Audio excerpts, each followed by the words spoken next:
Hey, salut à tous les amis, c'est JP Zigno, j'espère que vous allez bien. On se retrouve aujourd'hui pour le 7e épisode sur la série du cluster Arc Madeira au programme. Aujourd'hui, on va stammer un Ankylosor, un bon level, très bon level même si possible, parce que voilà, il faut que je farme un peu de métal, de pierre et de silex pour pouvoir préparer une armurerie, pour aller préparer aussi des boss et puis des bonnes armes aussi. Mais avant toute chose, je vais vous montrer ce qui s'est passé hors caméra. J'ai fait une volière, elle est terminée, j'ai mis pas mal de temps à la faire pour crafter, pour former pardon tout le cristal, pour aussi tout poser. Voilà, c'était un peu long à faire, c'était chiant, mais le résultat est vraiment pas mal. Pour l'instant, la volière que je vais vous montrer, elle est encore vide parce que j'ai tamé pas mal de volatiles de manière à faire de la repro et de la muta, parce que l'objectif c'est d'y mettre en fait des dinos volants, mais seulement des mutations. Voilà, c'est comme je vous ai dit, moi la muta c'est vraiment ma vie sur Arc, c'est un truc de ouf, je pourrais ne faire que ça presque. Et voilà, je vais vous présenter après tout ça, et ensuite on ira stammer un Ankylo. Voilà, la volière qui est là, elle est juste incroyable. J'ai vraiment hâte de vous la montrer, et voilà, même si elle est vide, je vais vous la montrer quand même. Honnêtement, elle vaut le détour. Je suis vraiment satisfait de ce que j'ai fait. Oula, on voit rien du tout avec le soleil. Franchement, je suis très très fier. Je suis content du résultat final. Et puis maintenant, il n'y a plus qu'à bosser, à faire de la muta. Pour l'instant, je reste basé sur 4 espèces. J'ai choisi du coup l'Argentavis et le Ptera, enfin c'est voilà, la base. J'ai tamé un second de ces deux espèces-là, de manière à pouvoir faire de la repro dessus. J'ai tamé aussi un couple de Tapejara et un couple de Dimorphodon. C'est les 4 espèces sur lesquelles je vais bosser pour l'instant. Et voilà, franchement, j'aime beaucoup. J'aime beaucoup le résultat comme ça. Après, là, j'ai essayé de faire un genre de balcon pour faire plusieurs étages, pour pas que tous les dinos volants soient encombrés ici au niveau du sol. Et j'en ferai sûrement d'autres, mais bon, après ça on verra au fur et à mesure. Mais j'adore. Honnêtement, c'est pas mal. J'avais la possibilité de mettre des verres qui faisaient partie d'un mode, je sais plus lequel, je sais plus si c'est le S+, ou un autre. Bref, mais non, je suis vraiment content là, de la serre comme elle est là. Enfin, de la volière, pardon. Et franchement, c'est chouette. Et là, grâce à la couveuse, j'ai fait tourner pas mal de repro avec ces espèces là que je vous ai citées. J'ai eu quelques mutas pour l'instant, il n'y a encore rien de fou, mais c'est un petit début quoi, et puis on va aller voir ça ensemble. Du coup, on se retrouve directement à l'aube verte dans la grotte. Ça y est les amis, on est arrivé. J'adore cette grotte, elle est tellement pratique. Hop, donc voilà, on y est. Donc ça fait un petit moment que je vous ai pas montré hein, la grotte, comment elle était. J'ai fait pas mal de repro de Rex, donc du coup j'ai réussi à avoir des dinos, les stats que je voulais. Je vais vous montrer tout ça, mais dans un premier temps, voilà, là je vous montre les Argentavis. Je fais toujours pareil, en général je prends que un seul mâle, et puis après je mets pas mal de femelles tout autour. Et je garde que les femelles à chaque fois, les bébés mâles je les bute à moins qu'ils aient une muta en principe. Mais pour l'instant voilà, la seule muta que j'ai eue en Argentavis c'est celle-là. Elle est chouette, elle est un petit peu différente, je suis pas trop fan de base du jaune. Mais là pour le coup ça rend pas trop mal, donc voilà. Peut-être que si on arrive à avoir d'autres couleurs sur d'autres argentes, si on a la possibilité de la mélanger avec celle-là et que ça fasse un résultat assez chouette, peut-être que vous la retrouverez prochainement dans la volière. Après, du coup, il y avait les dimorphodons. Pour l'instant, on n'a pas eu énormément d'œufs dessus, mais on a déjà eu 2 mutas. Il y a eu du coup celle-là, avec la tête, enfin les détails du visage un peu rouge, et celle-là avec des ailes un peu orange, rouge couleur feu un peu, enfin je sais pas. Et puis après on a eu des couleurs un peu plus what the fuck pardon sur les Tapejara. On a eu du coup ici une muta avec le corps un peu rouge comme ça. Et après c'était surtout du fuchsia et du rose, etc. Enfin voilà. Là on a eu du fuchsia du coup. Là du violet, enfin voilà, des couleurs un peu spéciales. Et c'est vrai que je vous avais pas montré là ce que j'avais fait au niveau des Rex. Du coup, ce que j'ai fait, c'est que de base, en fait, les Rex que j'avais en fait de base, je les ai fait accoupler de manière à avoir un couple avec la meilleure attaque, la meilleure vie aussi.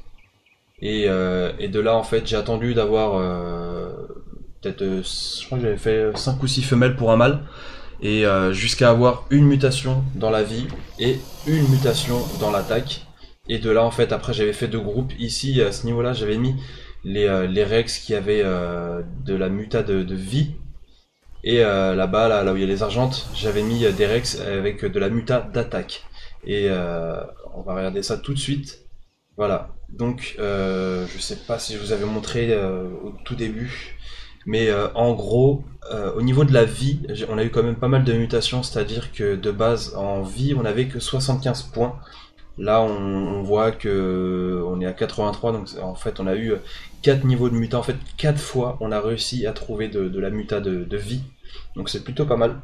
Et là, en fait, maintenant, je suis en train de la faire repro. Là, celui-là, je suis en train de le faire repro, pardon, avec ceux qui ont eu de la muta d'attaque plutôt. Et je crois que c'était celle-là, voilà. Ici, je crois que de base, on partait de 70. On partait de 70 en attaque.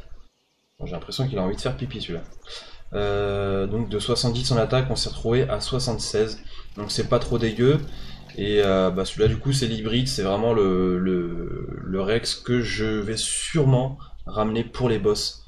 Et donc là on voit qu'ils sont à 572.7 d'attaque et 19 300 de 360 même de vie. Donc c'est pas dégueulasse. Je sais pas si j'arriverai à avoir mieux honnêtement, voilà, si je croise un Rex et qu'il me propose des stats assez bonnes, il y a moyen qu'on le tame et qu'on voit ce qu'on peut faire avec. Mais honnêtement, je suis quand même assez satisfait. Je suis quand même assez satisfait de ce qui s'est fait là. Et puis voilà. Donc, c'est à peu près tout ce que j'avais à vous dire là au niveau des repros.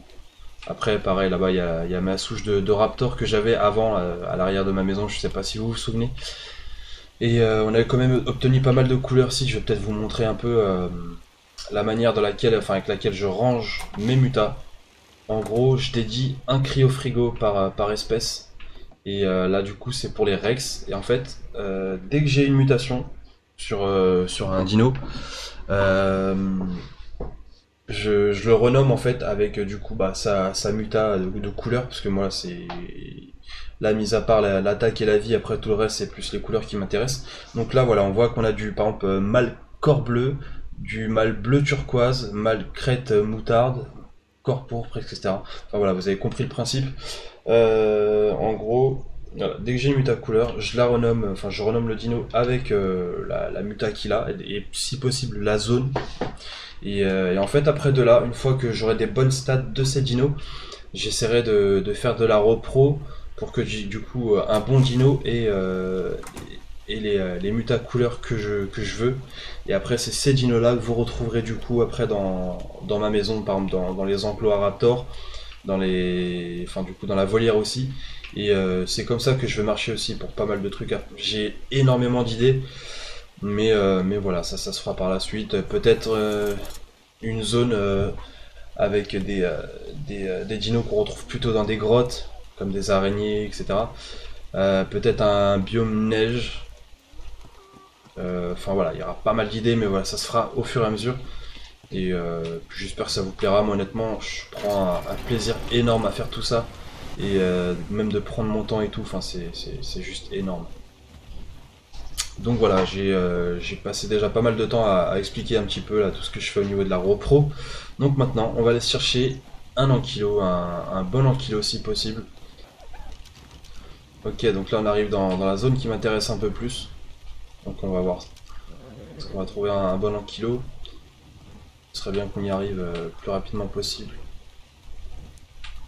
Mais normalement dans cette zone, je m'en fais pas trop, il devrait y en avoir.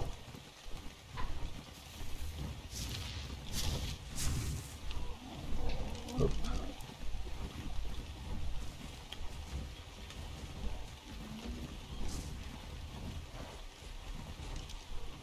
Ça c'est nul.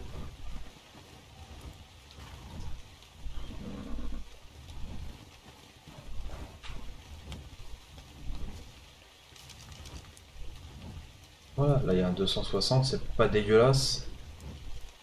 En plus, il est au niveau du poids. Ah, c'est pas fou au niveau du poids, on a du 37 en poids. Là, c'est surtout le poids là, qui va m'intéresser.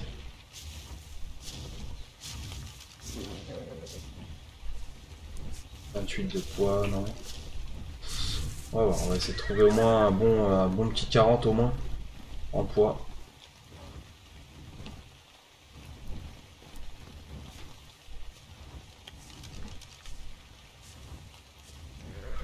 Ok, ça va pas être celui-là.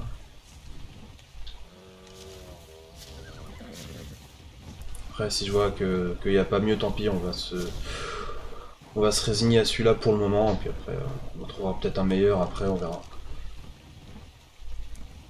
Ok, ça c'est pas fou non plus.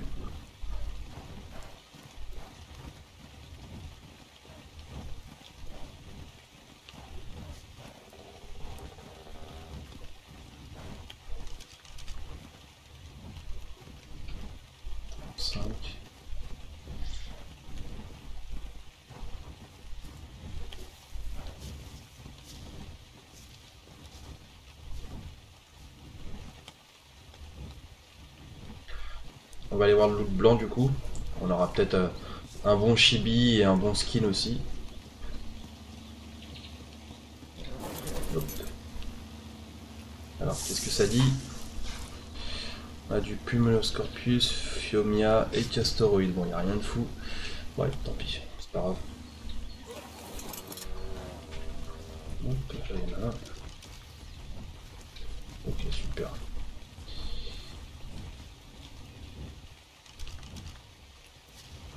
Non.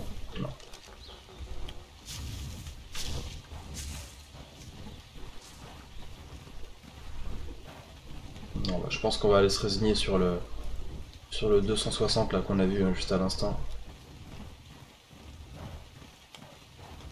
On va vérifier ici quand même. Super.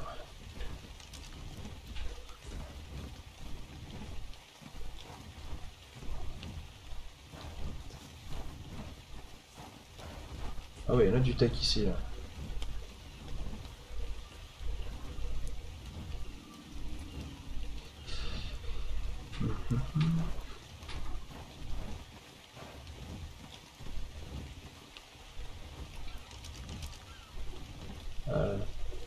Ouh, 47 de poids. Là, ça m'intéresse par contre. Là, ça m'intéresse, bébé. Allez hop. Ouh, attends. Oh, non, c'est deux femelles ça. Ouais, c'est deux femelles. Là, il y a 38 de vie. Ah non, mais là, c'est plus le 47 de poids qui m'intéresse. Hein. Allez hop.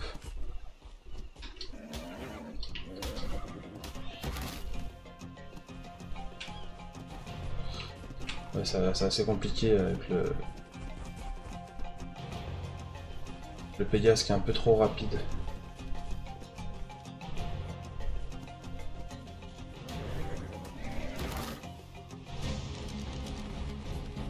Hop.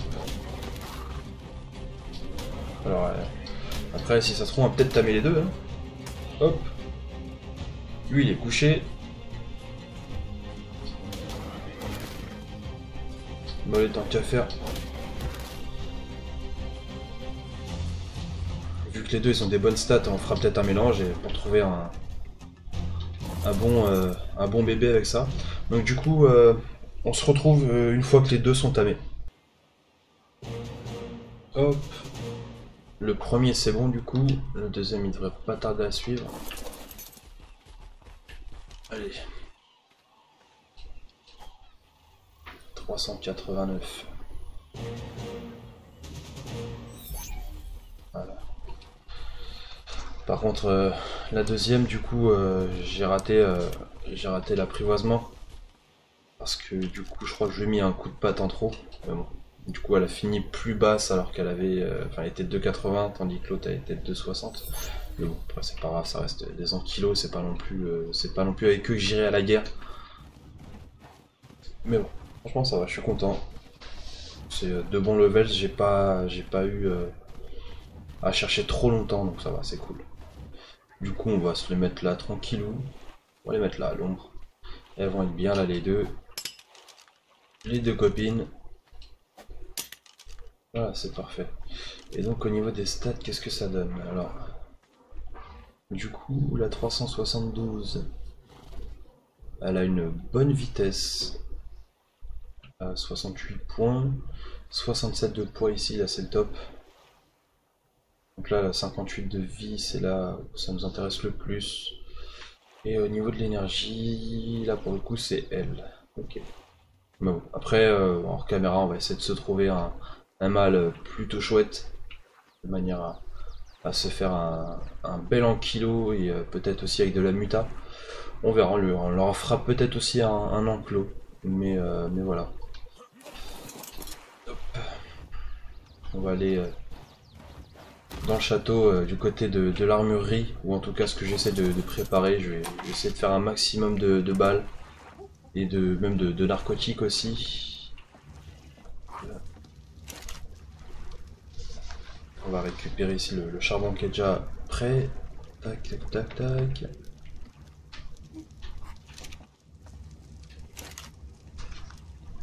Ouais, voilà, et là il va falloir aller chercher du silex hein, par contre.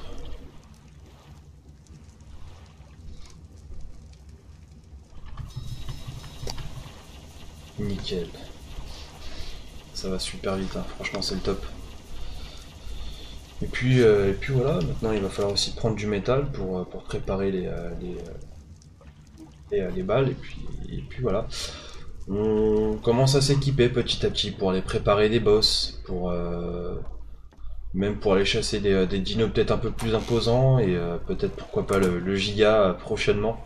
Mais en tout cas voilà, c'est la fin de cette vidéo les amis, j'espère qu'elle vous aura plu, ce sera pas c'est énormément de choses, mais voilà, ça peut pas toujours être de l'exploration, des fois c'est des séances plutôt d'explication, et puis de repro, etc. Et voilà, ça permet aussi de faire le point, et je vais essayer de vous préparer quelque chose d'énorme là pour le prochain épisode. J'ai quelques petites idées, mais il faut que je vois. Il faut que je vois comment l'aventure avance aussi. Mais en tout cas, c'est vraiment cool. Je prends toujours un plaisir énorme à préparer ces vidéos. C'est une aventure vraiment incroyable. Là. On prend notre temps avec les potes. Et puis voilà, je pense que là, petit à petit, on va commencer à préparer les boss. On a déjà, enfin moi en tout cas, j'ai déjà des bons Rex. Je vais commencer à préparer des armes, je vais préparer aussi des armures, parce que pareil aussi j'ai rajouté le mode Upgrade Station qui permet voilà, d'améliorer les armes et les armures, etc. Tout ce que tu mets en fait dedans. Et bah là par exemple comme pour le fusil à pompe, de base je l'ai eu en rare, puis voilà, là par exemple on voit que pour maintenant le passer en mythique, il demande encore pas mal de ressources, là il manque tout ça là. Donc voilà, ça coûte cher en ressources, mais tant mieux, ça prend du temps. Et c'est là où c'est intéressant, voilà, j'ai pas envie que ça aille trop vite non plus. Mais voilà, petit à petit on va se préparer pour les boss. On va aussi tamer des dinos marins, je pense qu'on se fera des séances de taming marin, on fera pas mal de choses. Mais je vais éviter aussi de m'éparpiller quand même. On va quand même d'abord boucler entre guillemets ce qu'on a commencé, c'est-à-dire déjà les raptors, là maintenant les volatiles, et puis après bah, petit à petit voilà, on va se rapprocher des boss. On va aller commencer aussi une partie de l'aventure sur The Island pour ensuite enchaîner avec Scorched petit à petit, tout en revenant encore sur Valguero, sur Ragna. Bah c'est comme la dernière fois, je suis passé chez un ami, la Reaper, celui qui était là la dernière fois, quand on est parti à la faille à Wyvern. Lui, il est pas très loin de la faille des Weaves, mais sur Ragna, et du coup, je suis passé le voir la dernière fois, et puis je suis tombé sur un 380 de foudre, et de là, je suis parti dans la faille, du coup, pour essayer de trouver un œuf, et j'ai trouvé, donc franchement, c'est chouette. C'est vrai que j'aurais pu vous montrer, mais pour le coup j'avais pas filmé et j'y ai pas pensé sur le moment. Mais en tout cas voilà, je vous remercie énormément du soutien, j'ai eu pas mal de retours positifs par rapport à la dernière vidéo. Et voilà, j'espère que la série vous plaît, il y a énormément de choses qui vont arriver. C'est vraiment une série qui va durer dans le temps, je vous le promets, vous n'allez pas le regretter. Et voilà, je vous remercie énormément les gars. Et puis bah je vous dis à la prochaine. Ciao.